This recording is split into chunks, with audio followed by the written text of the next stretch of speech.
Selamat pagi semuanya. Perkenalkan, nama saya Rika Melati Caroline Hutagaol, NPM 19110122. Di sini saya akan membawakan presentasi tentang penjadwalan mata kuliah Sistem Operasi dengan Bapak Abdul Sani Sembiring MKom. Oke, langsung saja kita ke topik pembahasannya. Di sini ada pengertian penjadwalan proses, tipe-tipe penjadwalan, strategi penjadwalan, dan algoritma penjadwalan. Langsung saja kita ke pengertian penjadwalan proses. Pengertian penjadwalan proses merupakan kumpulan kebijaksanaan dan mekanisme di sistem operasi yang berkaitan dengan urutan kerja yang dilakukan sistem komputer. Tugas penjadwalan proses yaitu memutuskan proses yang harus berjalan, memutuskan kapan dan selama berapa lama proses itu berjalan, elemen utama penjadwalan proses, konsep dasar penjadwalan proses, dan algoritma penjadwalan. Langsung saja kita ke tipe-tipe penjadwalan. Di sini ada 3 tipe penjadwalan, yaitu penjadwalan jangka pendek, penjadwalan jangka menengah, dan penjadwalan jangka panjang. Penjadwalan jangka pendek itu ialah bertugas menjadwalkan alokasi pemroses di antara proses-proses ready yang berada di memori utama. Penjadwalan jangka menengah itu ialah setelah eksekusi selama suatu waktu, proses mungkin ditunda karena permintaan layanan masukan atau keluaran atau memanggil suatu sistem call. Dan yang ketiga yaitu penjadwalan jangka panjang. Penjadwalan jangka panjang bekerja terhadap entry batch dan memilih batch berikutnya yang harus dieksekusi sistem. Berikut ini kita lanjut, yaitu strategi penjadwalan. Strategi penjadwalan terdapat 2 bagian, yaitu penjadwalan non-preemptif dan penjadwalan preemptif. Penjadwalan preemptif berguna pada sistem, yaitu proses-proses yang perlu mendapatkan perhatian atau tanggapan proses secara cepat. Contohnya, pada sistem-sistem interaktif, time sharing, penjadwalan preemptif penting agar dapat menjamin waktu tanggap yang memadai. Penjadwalan non-preemptif, begitu proses diberi jatah, layanan proses akan pemroses tidak dapat diambil alih oleh proses lain sampai proses itu selesai. Berikut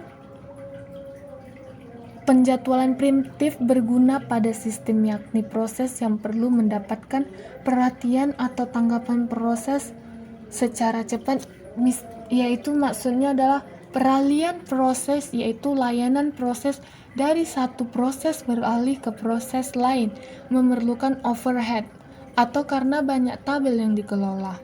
Agar penjadwalan preemptif menjadi efektif, banyak proses harus berada di memori utama sehingga proses-proses tersebut dapat segera running begitu diperlukan.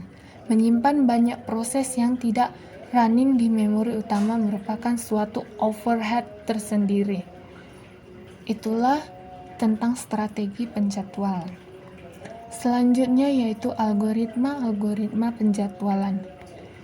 Algoritma penjadwalan proses terdapat banyak. Algoritma penjadwalannya yaitu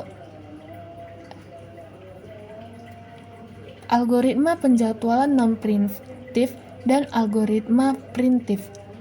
Di sini algoritma tentang penjadwalan non-preemptif yaitu FIFO, First In First Out atau FCFS, First Come First Serve, dan SJF, Shortest Job First. Dan di algoritma penjadwalan preemptif yaitu ada RR, Round Robin, SRF, Shortest Remaining First, dan PS, Priority Scrolling. Inilah algoritma penjadwalan proses. Algoritma penjadwalan proses itu yang R.R. Robin. R.R. Robin itu merupakan penjadwalan preemptif, namun proses tidak diprim secara langsung oleh proses lain, namun oleh penjadwal berdasarkan lama waktu berjalannya suatu proses, maka penjadwalan ini disebut preemptive by time. Lalu penjadwalan tanpa prioritas itu, semua proses dianggap penting dan diberi waktu jumlah pemroses yang disebut kuanta atau time slide, tempat proses tersebut berjalan. Proses berjalan selama satu kuanta. Kemudian penjadwal akan mengalihkan kepada proses berikutnya juga untuk berjalan satu kuanta. Begitu seterusnya sampai kembali pada proses pertama dan berulang-ulang. Algoritma penjadwalan ini dapat diimplementasikan sebagai berikut. Sistem mengolah senari proses ready sesuai urutan kedatangannya. Bila kuanta belum habis dan proses selesai, maka sistem mengambil proses di ujung ke depan antri proses ready. Itulah tentang algoritma penjadwalan. Lalu di sini saya ada tambahan sedikit, yaitu tentang masalah penjadwalan. Masalah penjadwalan tentang penjadwalan ini yang berhubungan dengan kuanta tadi.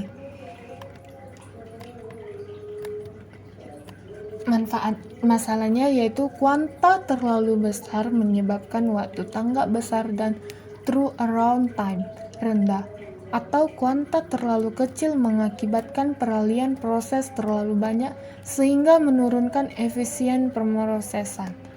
Begitulah tentang presentasi saya tentang penjadwalan. Sebelumnya saya mengucapkan terima kasih. Jika ada kesalahan dan